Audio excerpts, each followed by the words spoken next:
Falei, nossa, cara, agora eu tô ferrado. Eu já tenho um histórico na rota. Eu falar que 1h, as equipes já estão tudo lá no centro. Eu tô aqui na quebrada, no Jardim São Luís. Entrada de favela com moleque baleado. Com essa complexão física. Tô preso. Como é que eu vou explicar isso, mano? Os caras, calma, chefe, calma, mano. Nós temos que entender o que aconteceu aqui. Mano, o que você tava fazendo? Cadê o revólver? Cadê o revólver? O cara, não, tô desarmado, eu sou vítima. O que ele fez? Ele puxou daqui o crachá dele da Câmara Municipal de Taboão. Esse cara é o cara que eu precisava. Ele é a vítima do assalto que tá o outro baleado. Eu tenho uma história. Para de arrumar essa zica, mano. A gente tava voltando de madrugada de uma região lá no fundão da Zona Sul de São Paulo, quebrada mesmo, numa avenida que chama Zaimon Takeuchi, vindo de Taboão, sentido São Luís ali para centralizar na rota. A gente dá a entender que a gente tá indo pro batalhão. Eu era comando noturno, era quase 1h. Eu já estava até atrasado, minhas equipes já estavam tudo mais no centro da cidade e eu estava retornando. Quando eu estava retornando, veio um carro no sentido contrário, o cara fez com a mão assim, parou e falou assim, ô Steve. E quando o cara te chama de Steve lá em São Paulo, normalmente é Mike, ou é policial municipal, ou é policial civil. Aí o cara deu com a mão e falou, ô Steve, tem uns caras trocando tiro aí na avenida aí, ó. Pode ir que vocês vão trombar, os caras tá trocando tiro aí. O antigão que tava sentado no banco traseiro, ligeiro pra caramba, já olhou e catou a placa dele. Eu nem sabia que ele tinha pego a placa, porque eu já acelerado falei pro motorista, vai, acelera, cara, vai, bora pra cima. Quando nós embicamos na Carlos Lacerda, tava a avenida vazia, porque 1h naquelas quebradas não tem ninguém na rua, mano. Quem tiver na rua vai acabar morrendo. O bagulho é louco. Tava vazia e tinha. A gente parou numa subidinha assim pra entrar na avenida. Tinha uma rua que subia pro bairro. A avenida inteirinha acesa, aquelas luzes amarelas ainda, sabe? De periferia. Eu olhamos pro lado, olhamos pro outro, assim com a barca parada. Mano, e agora? Não tem nada. Só que do outro lado da rua tinha 5 caras numa rodinha conversando. De boa. Parado trocando ideia. 5 caras assim, ó. Aí, quando a gente ficou parado, os caras olharam pra gente. Aí o Aurélio, que era o motorista, falou assim, e aí, chefe, esquerda ou direita? Eu falei, não sei, mano, não sei, não tô ouvindo porra nenhuma. Aí o Assis falou, ô chefe, mas e esses caras aí? Eu ainda falei, os caras tá trocando ideia, tão calmo? Ele falou assim, mano, vamos ver, mano. Eu falei, então vamos. Meu irmão, a hora que nós abrimos a porta, os 5 sacaram, viraram pra nós e começaram assim, ó, pá. Que isso? Tá que pariu. O Aurélio e o Assis, até hoje eu não sei como é que eles não tomaram tiro. Porque foi muito cara atirando ao mesmo tempo. Eu desembarquei, abri a porta e comecei a atirar os caras. Só que a dinâmica qual foi? 3 correram pra avenida, pro lado esquerdo. Eles atiraram e começaram a correr. Aquele estouro, sabe? 3 correram pra cá e correram pra baixo e 3 subiram na rua. Uhum. Beleza? Na hora que eu desci e tava atirando, eu não vi que o estagiário, que chamava Miguel, atrás de mim atirou também. E um dos disparos que ele deu, passou embaixo do meu braço aqui, ó, estourou o meu fiel. O fiel era aquela cordinha preta que ficava na arma. Porque a gente andava com 2. A gente andava com um 7 tiro inox e o oficial andava com 357. Tanto que essa troca de tiro, quando eu conto, eu falo assim, que eu fazia assim, ó, porque esses 357 eram um revólver pequenininho na rota, cara, velho, que tava tão comido o cão, que você ficava atirando várias vezes pra sair a munição. E por que a gente pegava? Porque, mano, o bagulho parecia um canhão de marinha, mano. Você tirava com o 38 e fazia assim, ó, tá. Você pegava o 357, BUM! O ladrão, mano, ele olhava pra trás pra olhar o que tava atirando nele. O negócio era um diabo, aquele revolvinho. Então os oficiais... E só o oficial na rota podia pegar o 357. Tinha pouquinho. E só o oficial, era privativo de oficial. Tinha 2 armas na rota que só o oficial pegava. A Walther 9mm e o 357. A Walther 9mm eu perdi a minha no shopping. Essa ocorrência que você falou, eu perdi lá. E o 357 nessa ocorrência do moleque de 14 anos que eu matei tiro na boca lá. Esse moleque subiu, eu foquei nele, mano. A hora que abriu o leque, o Assis e o Aurélio correram na avenida atrás dos 2. E eu e o Miguel saímos correndo, subindo na rua, atirando, e os caras correndo assim, ó. Eles faziam assim, ó. E olhavam e correndo. E a rua era assim, ó. Beleza. Quando eu subi correndo, atirando, eu vi que eu acertei o que tava pra trás. Mas na minha cabeça, eu tinha acertado Os dois que eu foquei, porque eu fui atirando pra cacete. Eu baleei os dois. Só que esse moleque menor, ele caiu de testa no chão assim, ó. E eu, mano, você já viu a foto? Eu era magro, mano. Eu corria. Tinha acabado de sair da academia. Eu tava nos trinques, mano. Quando eu cheguei perto do moleque, o moleque tava caído no chão. O dele já tava todo esparramado, com tiro na... Ele tava com a mão ainda com a arma. Eu só chutei a mão dele assim, na arma dele escorregou, mas eu vi que ali já era, né, mano? Arregaçou. E eu continuei correndo atrás do outro. Quando eu entrei na viela da favela, porque eu vi o outro entrando na viela da favela, que eu entrei lá na viela da favela, eu escutei assim: volta, chefe! Aí eu parei, olhei pra trás, dei uns passos pra trás, era o Miguel. Aí ele: volta, chefe! Ele tava parado onde tava o moleque. Aí eu falei: caralho, velho, tô sozinho nessa porra dessa comunidade aqui, mano. Vou voltar. Voltei. Cheguei no Miguel. Falei: e aí, Miguel? Ele falou: não, chefe, ó, o oitão que ele tá aqui, era um pequenininho. Falou: esse aqui já era, chefe. Olha o estado que tá. Eu falei: mano, pegou bem na nuca dele. Ele falou: esse aqui já era. Eu falei: ó, vamos pedir apoio. Vamos descer pra viatura e pedir apoio.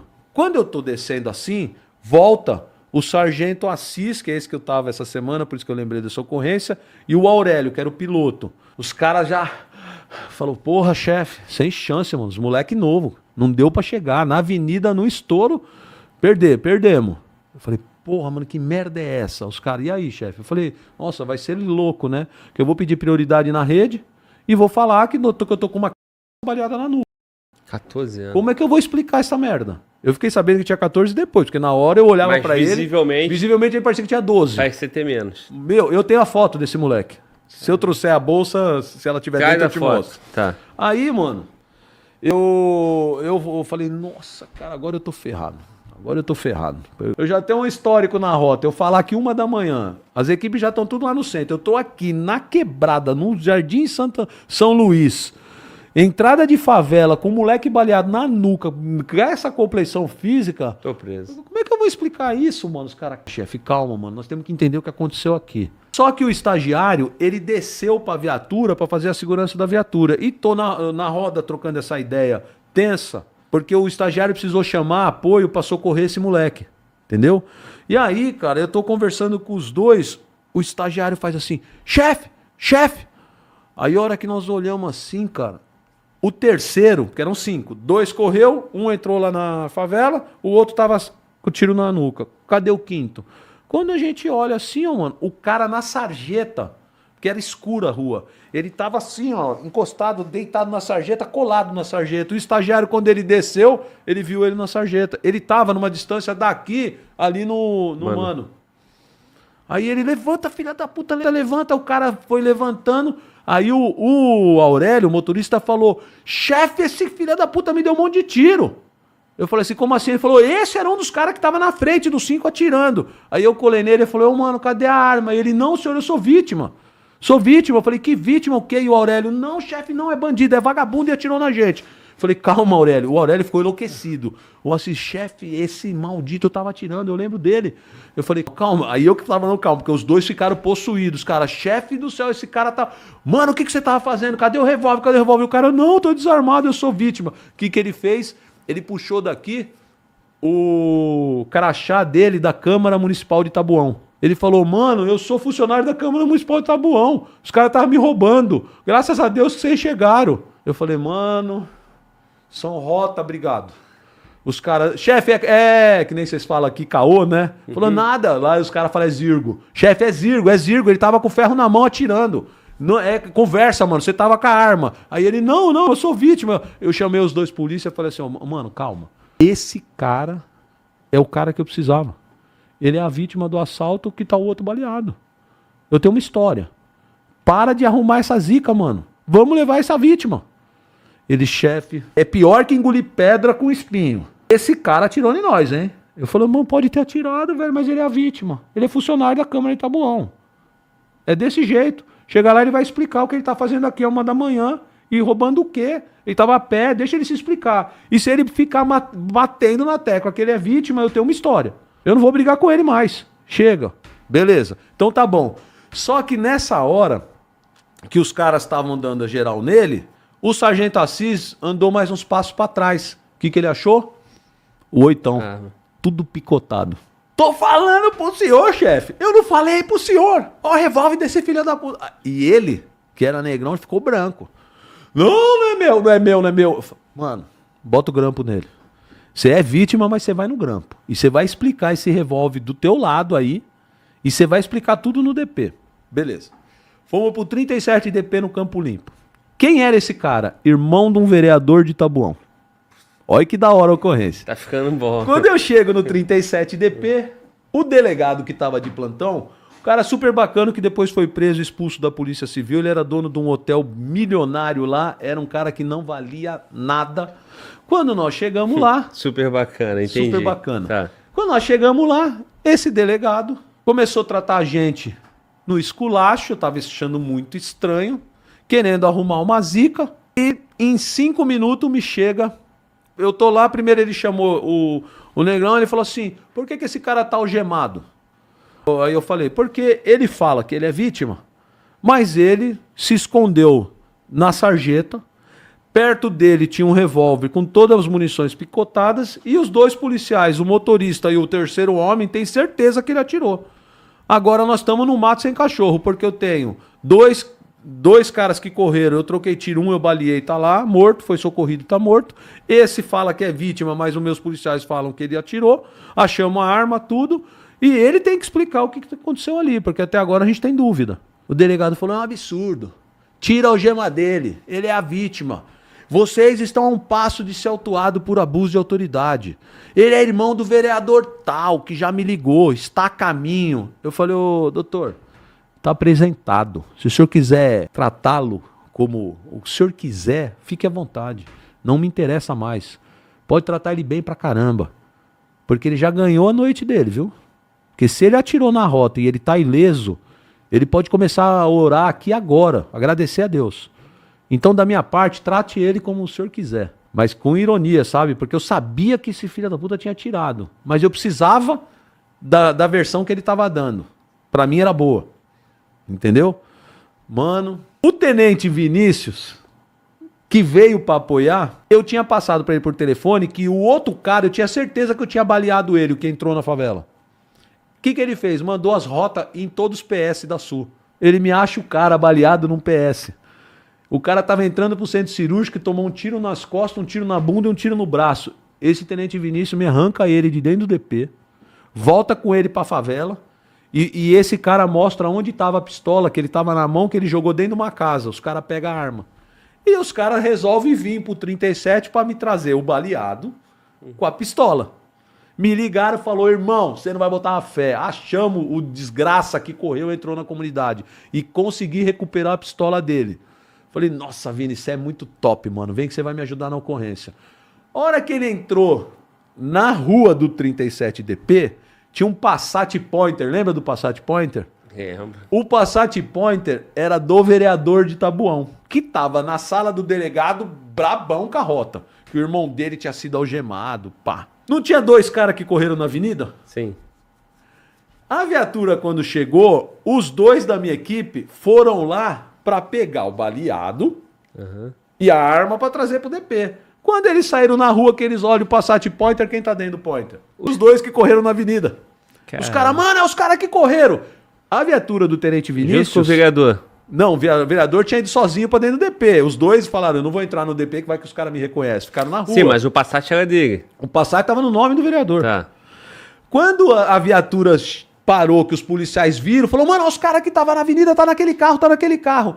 A viatura do Tenente Vinícius foi dar ré pra enquadrar. Os caras ligaram o Passat e saíram a milhão. Começou o Tenente Vinícius, com a viatura da noturna, perseguiu o Passat com os 2 vagabundos. Os caras rodaram na estrada do Campo Limpo, arrebentaram o Passat e ficaram presos nas ferragens. Quando chegou pro vereador lá dentro do DP, que o carro dele tinha se arrebentado no poste, e os parceirinhos dele, do vereador, tava tudo sendo socorrido em estado grave, ele começou a entrar em choque dentro do DP, porque o irmão dele tava lá. O delegado ficou meio sem ação, falou, mano, como assim? Fugiu? Os caras que você trouxe fugiram? Mas vocês estão devendo? Ele não é vítima? Bom, O delegado se emputeceu com essa história, virou pro irmão dele e falou assim, vai, irmão, é o seguinte, tira esse cinto, que você vai pra dentro da carceragem, até a gente entender o que tá acontecendo.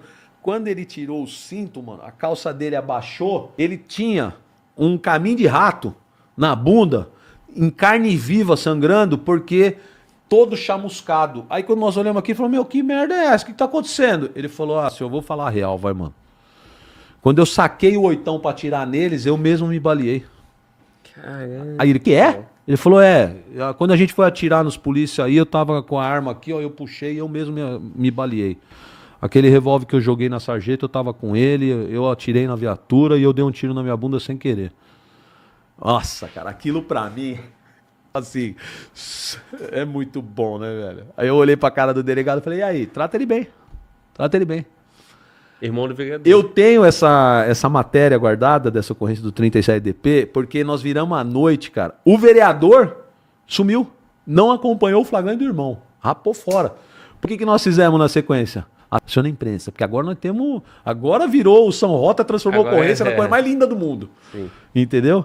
Então, cara, eu tive umas experiências na minha vida, na rota, cara, e nos batalhões de tático, caramba, de uma ocorrência que começa e ela vai desenrolando, desenrolando. Você fica tenso, você acha que você pode se ferrar, perder sua liberdade, ter um problema, e as coisas vão aparecendo, vai clareando, porque a merda do criminoso. Deus é grande, cara. Ele vai fazendo a verdade aparecer.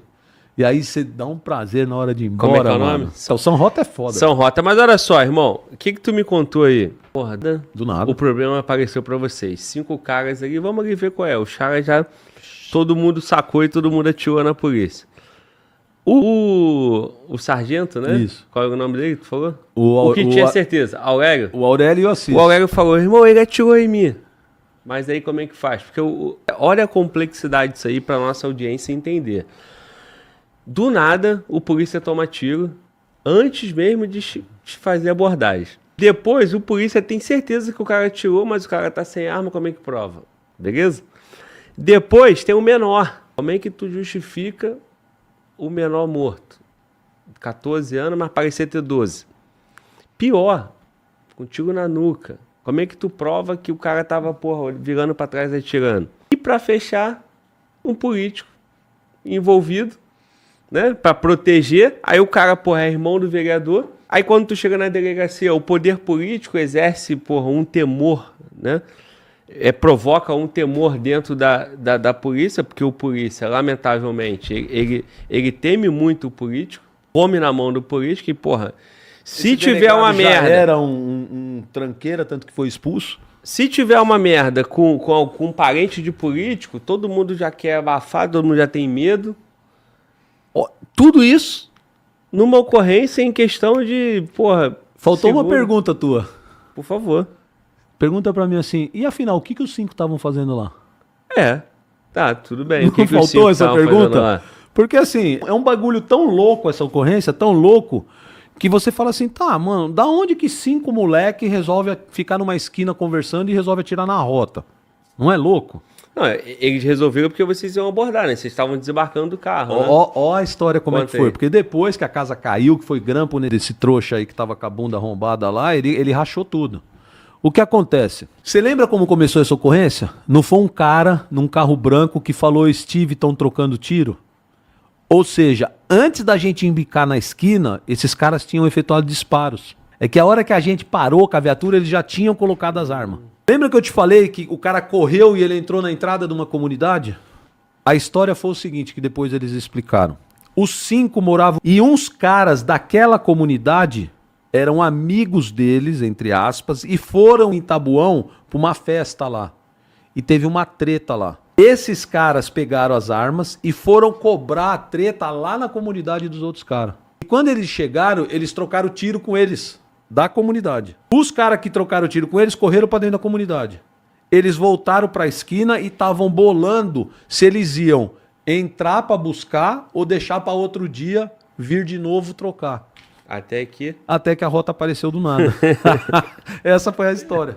A motivação do crime. Caraca. Mas, irmão, tem um outro ponto também que não dá pra deixar passar, que merece destaque. É a dificuldade, né? E o que nós chamamos de fogo amigo, né?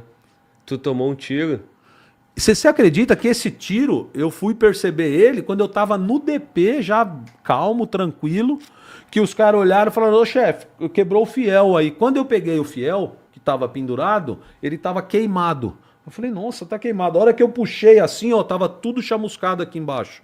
Tudo preto. Ele atirou colado em mim. E foi a segunda vez, agora que você tá falando, que eu quase morri com tiro amigo. Porque eu prometi pra ele que eu não ia contar mais, porque esse sargento é meu brother, meu irmão, gosto dele, ele é um puta cara hoje em dia. E isso aconteceu quando ele era recrutinha, tá? E ele é um cara fantástico hoje, fantástico, então por isso que eu não dou o nome dele, ele sabe que ele tá lá no batalhão rodoviário. Não precisa falar, ih, tá nativo Cara, ainda? tá, Quem sabe, não precisa falar. Não, e ele não merece essa exposição porque ele é um policial exemplar hoje. Tu só deu uma hora que tu já deu uma dica, né? Vacilão, né? Não, mas só sabe quem é dessa época. Ei, não, mas tu falou onde ele tá hoje, porra. Aonde ele tá? Tá, não vou falar então. Tá bom, deixa passar. A rodoviária é grande, mano. Tá bom. Vai. Eu tava trabalhando numa equipe de Thor, e lá na Baixada Santista, quando você desce para Santos, a região de Serra tem uns bairros chamados Cotas. Naquela época tinha 140 mil famílias lá, hoje deve ter umas 20, 30 mil, porque houve um trabalho do governo de São Paulo para tirar essas ocupações ilegais na região, porque é Mata Atlântica lá, é região de Serra e tal. Mas ali tinha um crime violento, tem até hoje crime, mas era muito pior. E era mais ou menos 1h, nós entramos dentro a comunidade estava vazia, cara, um frio da porra, uma rua estreitinha que tem aquelas lombadas que a gente brinca lá em São Paulo e fala, pô, isso aí é lombada caseira, mano. Não é o governo que faz, o cara vai e junta, o bagulho fica alto assim que você vai passar, raspa embaixo do carro, né? Os caras fazem isso nas comunidades para as barconas ter dificuldade de entrar milhão na perseguição, né? E, cara, era um frio da porra, tava eu, o motorista, um outro polícia e ele atrás de mim, esse cara que hoje é sargento. Quando a gente passou na lombada, mano, que deu aquela subidinha e desceu, deu o disparo, pau! Mano, nós desembarcamos e já ficamos em posição na viela procurando, cara. Procurando. Aí, mano, olha, não deu mais tiro, eu saí, fui na viela, pá, o outro polícia... porque eu desci na viela desse lado, os outros dois na viela do outro lado. O que procura, cara, não tinha uma alma. Eu falei, mano, de onde veio esse tiro, porra? Esse tiro veio de perto, cara, eu não vi o cara. De onde veio esse tiro, mano? Aí, a gente embarcou. Quando a gente embarcou, o motorista ligou, se eu não me engano, era o Escomparim, acho que era o Escomparim. Eu falei assim, caraca, velho, o tiro foi tão de perto, olha que loucura, mano. O tiro foi tão de perto que eu tô com gosto de pólvora na boca, mano. Aí o cara, como é que é, chefe? Eu falei, mano, eu tô com gosto de pólvora na boca. Aí ele falou, pera aí. Desligou a barca. Falou, chefe, desce. A hora que nós descemos, mano, a coluna da Blazer, ela tava parecendo uma... Tava assim, ó. Aí ele falou, chefe, não vou nem falar nada. Agora o senhor se resolve aí. Cara, eu olhei pro lado, esse polícia começou a chorar. Eu falei, para, embarca na viatura. Todo mundo, embarca. Aí ele assim. Aí eu falei, o que aconteceu? Ele falou, chefe, pelo amor de Deus, eu não posso ser expulso da PM. Eu falei, eu não tô falando de expulsão. Eu tô falando o que aconteceu. Ele falou, chefe, eu tava apoiado no... Eu tenho o puta que pariu, né? Atrás, que os caras do banco traseiro se seguram. Eu tava apoiado no puta que pariu com o revólver. Quando deu o solavanco da lombada, eu apertei o gatilho, passou aí atrás da orelha do senhor, ela tá tudo preta. Eu falei, porra, velho. O senhor vai me expulsar? Mano do céu. Aí a gente saiu, parou na base rodoviária. Quando eu fui assim olhar, tava tudo aqui preto. Assim. Eu falei, meu Deus do céu. Eu cheguei nele e falei, mano, você não pode estar falando sério. Ele, chefe. Eu falei, para com essa porra, velho. Para, eu não vou meter no papel. Você vai catar essa barca hoje no término de serviço. Você vai procurar um funileiro amigo seu e você vai arrumar a coluna da viatura. Eu vou trabalhar depois de amanhã com ela certinha. E você, sua desgraça, seu maldito, se eu te pegar com a arma na mão embarcado de novo, quando você trabalhar comigo, é banheiro, é tapa na cara. Você não tem condição de andar armado atrás de mim na viatura. Você entendeu? Mas o senhor não vai tomar providência? Eu falei, não, porra. Não, eu não vou acabar com a tua vida, não. Mas olha o que você fez, cara. Ele, ai, chefe, foi a maior lição da minha vida. E depois, cara, eu voltei 10, 15 anos depois, eu voltei major. E ele já era sargento. Cara, esse cara ficou tão traumatizado com o que aconteceu que hoje ele é instrutor de tiro. E é um cara fantástico, bom sargento. Mas eu encontrava com ele na rodoviária e falava assim, mano, dá uma ciscada que eu vou contar pra todo mundo que você tentou me matar. Ele disse, chefe, pelo amor de Deus, não fala. Eu não já fala. sofri com isso. Não fala, eu só vou contar lá no Fala Globo Podcast. Uma audiência enorme. Eu não vou dar o nome dele, mas ele sabe. Mano, ele ficou tudo preto. Tá no rodoviário. Entendeu? Trabalhou com paganoto. Abraço, mano, tô vivo. Entendeu? Já As tá. coisas que a gente passa, mano. Tem uma missão pra tu. Honrar nossa audiência. Estão querendo saber, faltou uma parte da história anterior, e aí mandaram no chat, o Fala Globo com a missão de sempre honrar o chat, tá atento, eu vou ler pra você aqui, cara. Perguntaram que faltou você falar sobre a placa, né? Lá do início da história, pô. Que placa? Quer ver? Olha só. Cadê? Teve tanta conversa que eu já perdi. Que no início da história você fala do sargento que anotou a placa. Então, o que acontece? Faltou explicar essa parte. Por que foi muito boa o fato dele ter anotado essa placa? Porque quando a gente foi depor em juízo, né? Porque a gente foi processado pelo homicídio do garotão lá. Quando a gente foi depor em juízo, a primeira pergunta que o promotor fez pra gente foi o seguinte: como é que vocês adivinharam que os caras estavam armados? Como que vocês chegaram lá 1h da manhã? Sim. A gente falou pra ele, falou assim, ó, é o seguinte, a gente foi acionado por um indivíduo num carro branco que viu que eles trocaram tiro e acionou a gente. A placa tá aqui. Esse cara foi intimado para ser ouvido. E esse cara confirmou que os 5 estavam do tiro quando ele passou na avenida. Então, foi muito importante esse policial ter sido proativo e anotado a placa. Perfeito. Porque afastou qualquer suspeita de que esses caras poderiam não estar armados, que a gente teria forçado alguma situação. Então, um cara completamente isento, que a gente não conhecia, que nem conversamos com ele na hora, a não ser essa dica e anotar a placa dele, a gente não sabia depois quem era. No depoimento em juízo, que ele foi convocado, ele falou assim, não, eu que parei a viatura na Kizarmon Takeuchi, porque quando eu tava passando na avenida, esses 5 caras estavam de arma na mão, trocando tiro com os caras da favela. Foi assim que nós discutimos. E aí, cara, honrar aqui o Silvio, porque ele mandou a mensagem, né, o Silvio. Ele falou assim, e o sargento que pegou a placa do carro sem avisar no início? Aí depois a Fabiana disse, verdade. E a placa do que denunciou, que começou tudo? Né? Foi o solicitante. Tá bom, a importância beleza. de você ter um solicitante. Tá vendo aqui? Você sabe que na rota existe uma doutrina que a gente divulga, inclusive, para todas as unidades quando a gente passa, que a boa ocorrência, ela tem começo, meio e fim. Ocorrência sem começo, ela suscita dúvida.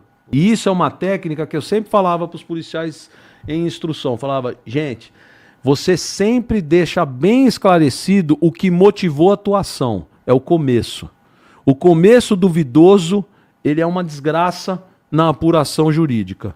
Então, esse anotar dessa placa desse carro na Kizarmon Takeuchi tirou toda a dúvida em cima da equipe, porque tinha um começo lícito, solicitante. Excelente, irmão. Eu cheguei no Dake, que os caras viram o tamanho do bicho que tava com a gente, o Dake fervilhou. Aí os delegados começaram a deixa eu usar uma palavra para eu não me complicar aqui, começaram a me tratar com um pouco de rispidez. Lembrei a palavra. Começaram a me hostilizar, adivinha por qual motivo? Eles me hostilizaram, mas muito, viu? Não foi pouco, não. Eu vou te dizer quando que parou a parte hostil.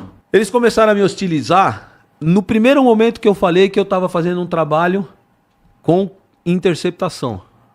No grampo. A hora que eles ouviram que tinha um PM fazendo interceptação telefônica, eles surtaram. Como assim? Quem deu ordem? Você está abusando, isso aí é privativo da polícia judiciária, isso aí é investigação, eu vou meter um abuso de autoridade. Não, vamos ligar com a chefia, vamos falar com o delegado. Começou, cara. Eu falei, puta, daqui a pouco eu tô preso e o capeta tá saindo aqui. Falei, nossa, que BO, velho. Aí liguei pro meu chefe.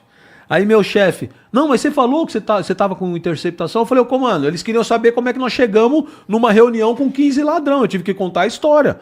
Os caras agora querem a degravação, eles, puta, que BO. Porque a degravação, eles pegavam um policial da inteligência para ficar fazendo essas escutas, porque naquela época era fita, mano. Você tinha que ficar ouvindo a fita e escrevendo. Era negócio, uma fita levava uma semana pra você fazer. Então não tinha prontinho. E o delegado querendo arrumar a zica, ele queria arrumar uma treta do caramba. Aí o que o capitão fez? Ligou pro juiz corregedor do DIPO. Isso que eu pensei, pô. E outra coisa, tem um detalhe. Hein, ô Pagano, tem um detalhe, né? Lembra que o juiz falou pra tu? Tem que assumir o risco. Não Cara, foi? Quem falou isso pra mim foi o secretário. Ah, o secretário. Foi o secretário. Tá. Porque aí, tá, Depois é risco? Toma aí o risco depois aí. Eu vou te contar a história desses secretários. Se eu não me ferrar agora, não me ferro mais. Mas é assim, ó. A hora que o juiz corregedor, o doutor Maurício, ligou no DEIC, velho, e falou pros caras assim, ó, esse menino está trabalhando pra mim. Eu tô aqui com a ordem da escuta comigo. A degravação vem direto pra mim. Pode instaurar um inquérito que vocês vão mandar pra mim aqui no DIPO. Aí os caras, mano, esse não é um tenente Zé Ruela aí não, que nós pode desculachar aqui não. Ali passaram a me tratar do tipo assim, sério, com cara de raiva, mas sem me expor, entendeu? Sim. Sem ficar me trucando e tal, e fizeram a ocorrência. Mas no início, eles estavam em choque. Se tem uma coisa o país tem medo, é a polícia militar fazer interceptação telefônica. Se um dia isso acontecer, esse país vira do avesso, entendeu? Então os caras assustaram. Tipo assim, como assim, mano, esses caras estão com interceptação? Entendeu? Mas por quê, irmão? Eu não quero mudar o assunto, mas... Ah, mano. É assim, ó. Esse brinquedinho aqui, ó. A vida da gente tá aqui. Os ladrão, cara. Os ladrão, eles caem por causa disso aqui, ó. Isso aqui derruba o crime. É foda. Um negócio pra você. Eu vou contar um negócio pra você. Eu acho que eu contei ontem num podcast. Eu comandava um batalhão rodoviário que eu tava... Que por questão de disputa interna, de ego e de comando, começaram a tentar dizer que tinha falha no meu comando ali porque a gente aprendia pouca droga. Eu era responsável só pelo trecho rodoviário que vai para o Porto de Santos, que é o segundo maior porto de exportação de cocaína para a Europa. Sim. É o batalhão que menos pega droga. Outros batalhões da rodoviária pegando toneladas. Meu batalhão quase nada. Por quê? Ah, por quê? Porque é o seguinte, eu vou te explicar o porquê.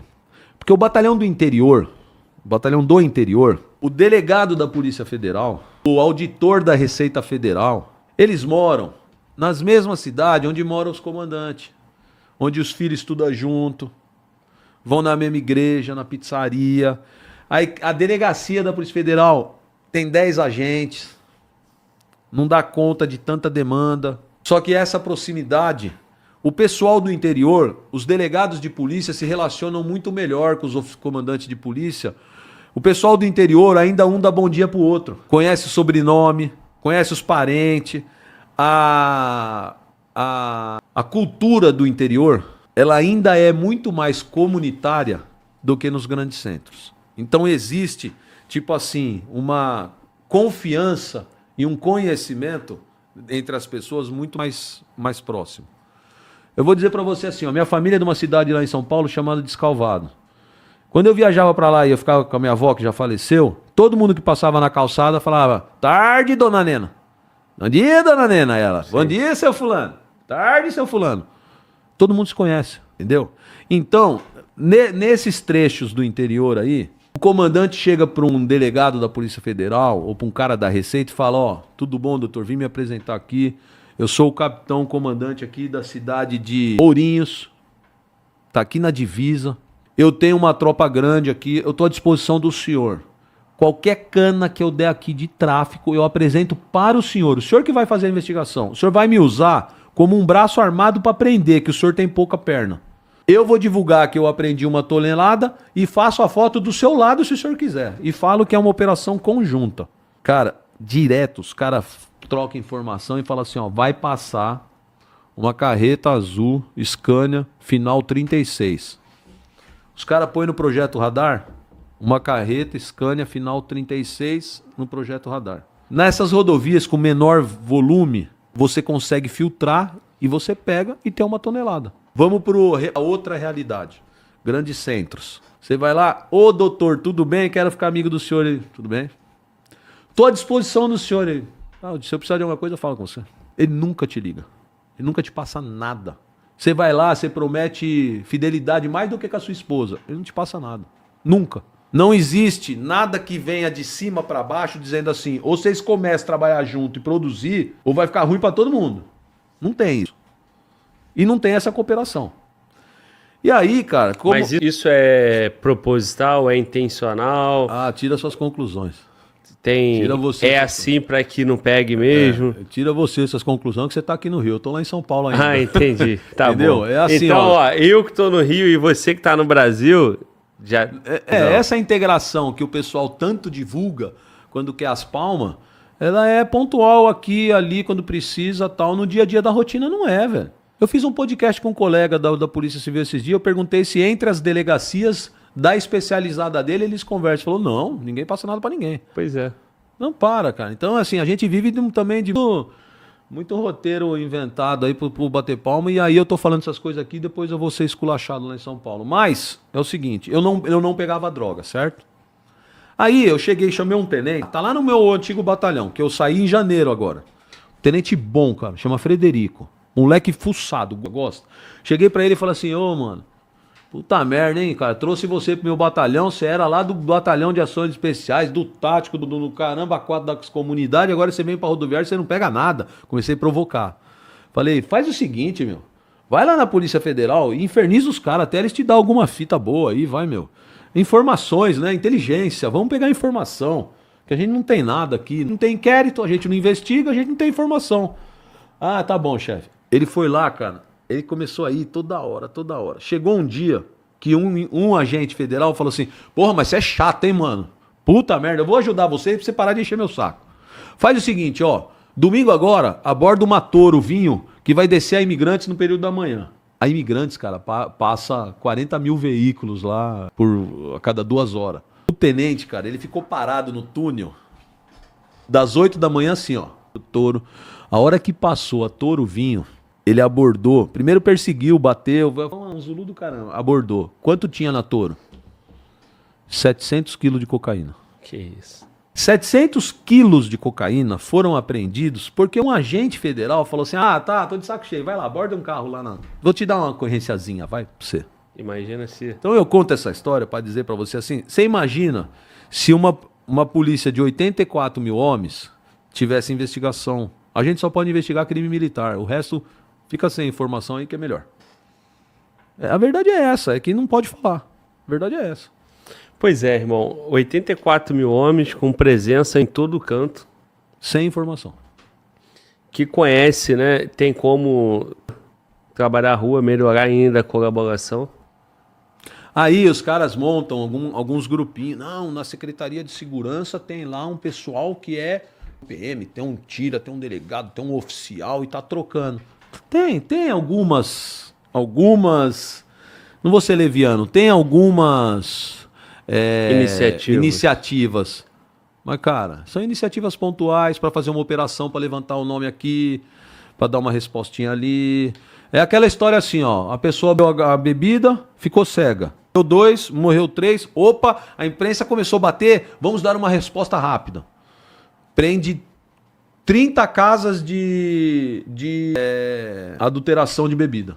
Mas por que não prendia antes da pessoa beber? Em 2 dias, né? Coisa rápida. Porque já tinha ali a informação. Porque foi demanda. Essa demanda me interessa. Vamos agora. Aqui me interessa. Ó, mataram o polícia lá da rota. Operação. Vamos pra cima, vamos arrebentar tudo ali, catar tudo que a gente der e mandar um recado. Operação. Tem que bater palma pra isso, porque pelo menos o nosso estado ele é reativo pra caramba, que vocês aqui andaram deixando a desejar durante muitos anos. E continua. Lá, mano, lá é assim, deu uma coisa ali, chamou atenção, atentou contra o estado, operação na hora, arrebenta com tudo lá, fica uns dias. Aí vem Defensoria Pública, vem STF querendo que põe câmera em todo mundo, mas a Polícia Militar e a Polícia Civil em São Paulo, ela é super reativa. O governo não deixa, tipo assim, fizeram uma puta merda lá e fica desse jeito. Não. Responde. O que eu tô dizendo pra você é aquela política de segurança pública constante. Essa já tem umas falhas. E aí, cara, vamos voltar pra minha carreira, que é... Não, pois é, mas só... Senão você vai entrar numas coisas que vai me prejudicar. Não, eu não quero vou criar isso. uns inimigos lá em São Paulo. Não quero isso. Mas assim, a sociedade já tem essa compreensão da importância de você ter o ciclo completo Não de tem, polícia, né? Você acha que não, tem? quem assiste a gente acha que já tem, né? Quem assiste um papo, um podcast policial entende, né? E aí, fica só com esse elemento agora, entendeu? O que você prefere? 5 mil homens investigando, né? 5 mil homens com potencial de investigar ou 80 mil homens? Eu sei que a polícia não só tem 5 mil homens. 14 mil é bombeiro, uns negócios assim. Tá, mas se você for colocar, cara, quem tá quem tá em condições de investigar, são poucos.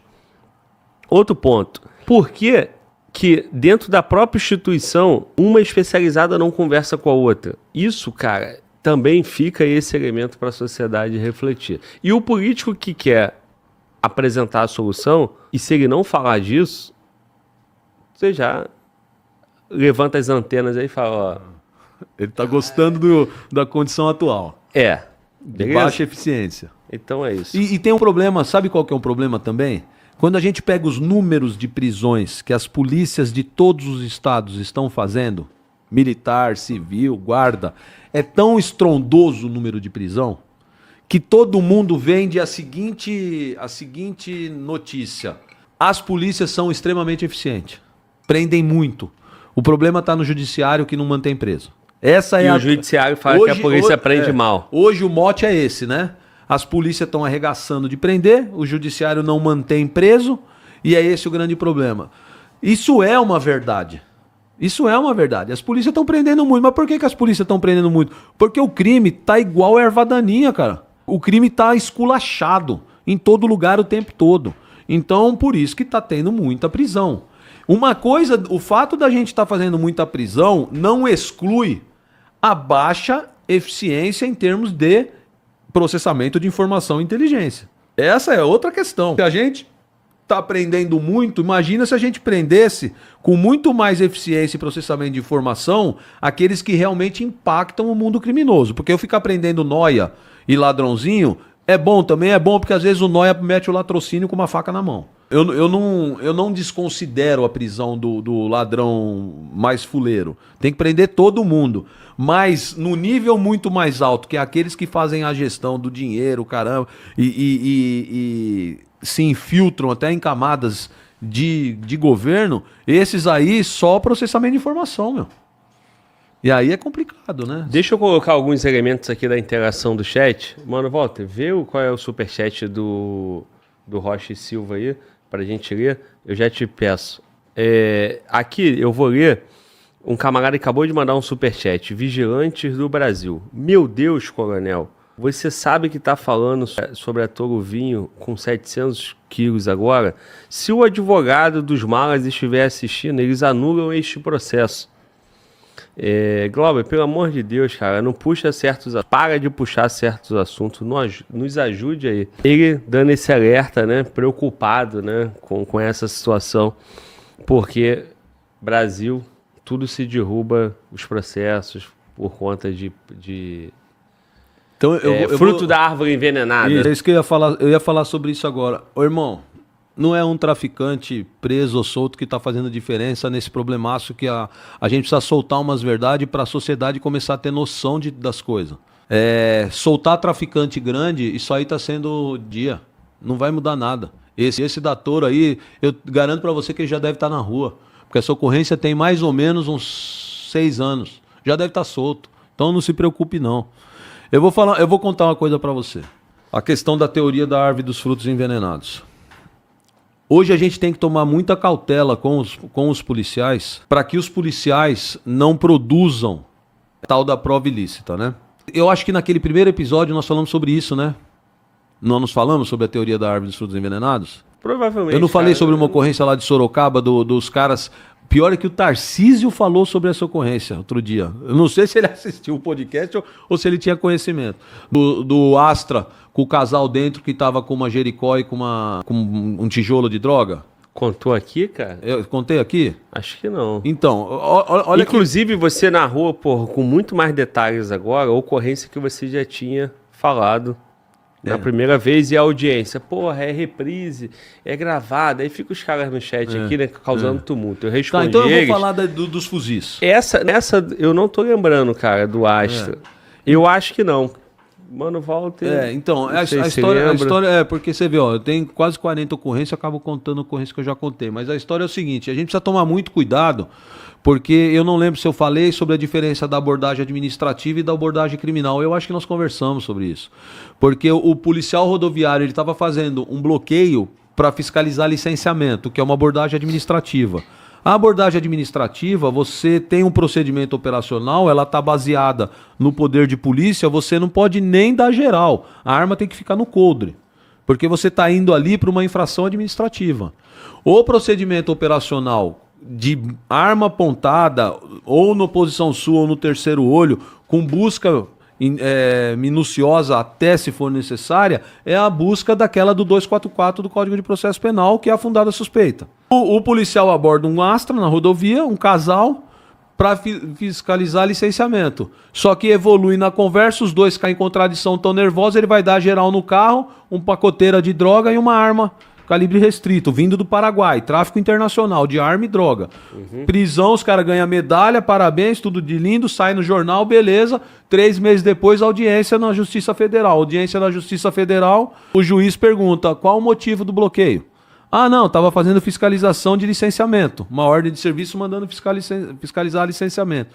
Ah, então o senhor abordou para fiscalizar licenciamento? É, abordei para fiscalizar licenciamento. E o senhor achou a droga onde? No porta-mala? É, no porta-mala. Mas o senhor abriu o porta-mala mesmo fazendo uma abordagem para fiscalizar licenciamento? Sim, senhor. Vou perguntar de novo.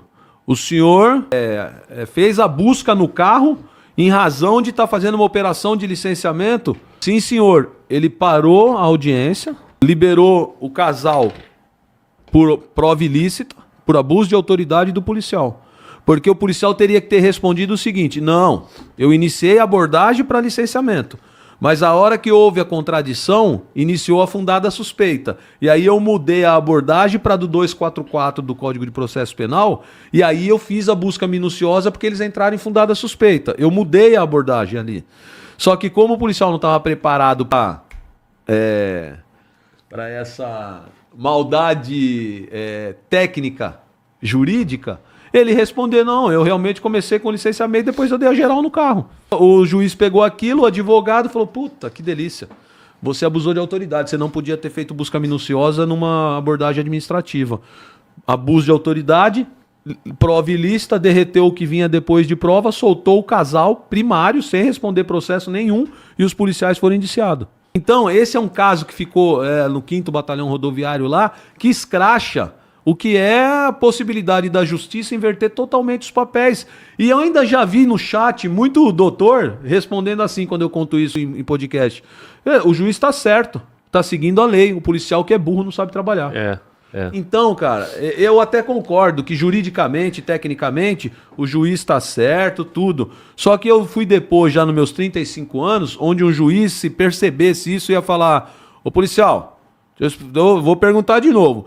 Não teve nenhum momento lá fundada suspeita? Ou aconteceu a fundada suspeita? Aí o policial ia explicar a fundada suspeita. Ou seja, o juiz, se ele percebe alguma falha no policial na audiência, ele corrige da melhor forma ali, ele não induz, mas ele corrige, porque qual que é a visão do juiz? Eu não vou botar 2 traficantes internacionais soltos na rua. Exatamente. Ele precisa ver qual que é a intenção dele. Outra coisa, o juiz está trabalhando para quem?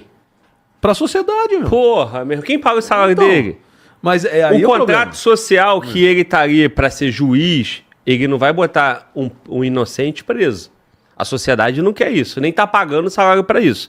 Agora, também não está pagando para o polícia tomar uma invertida e o traficante internacional ir para a rua, né? Eu até falo uma coisa para você, talvez eu fosse elogiar esse juiz aqui se ele tivesse condenado esse casal e indiciado a polícia. Até eu ia falar, tudo bem, o polícia foi vacilão, não soube trabalhar, que responda a um abuso de autoridade. Mas não solta o traficante. Não seria justo também, né? Se ele tivesse feito isso, talvez eu ia falar, não, ele foi técnico. Indiciou a polícia, mas manteve a condenação no tráfico e do casal. Mas não, cara, solta o casal primário sem responder nada e e mete no polícia um BO de... Aí não, cara. Não, então, é a questão da intenção, né? A intenção, é isso aí. toda a proatividade foi Pra liberar os caras. liberar os caras. Exatamente, irmão. Vou te contar dos fuzis. Conta. Pra gente ter pelo menos mais uma ocorrência, né? Senão eu vou ter que voltar aqui 40 vezes. Né, Não. Tu vai contar muita ocorrência ainda aqui, irmão.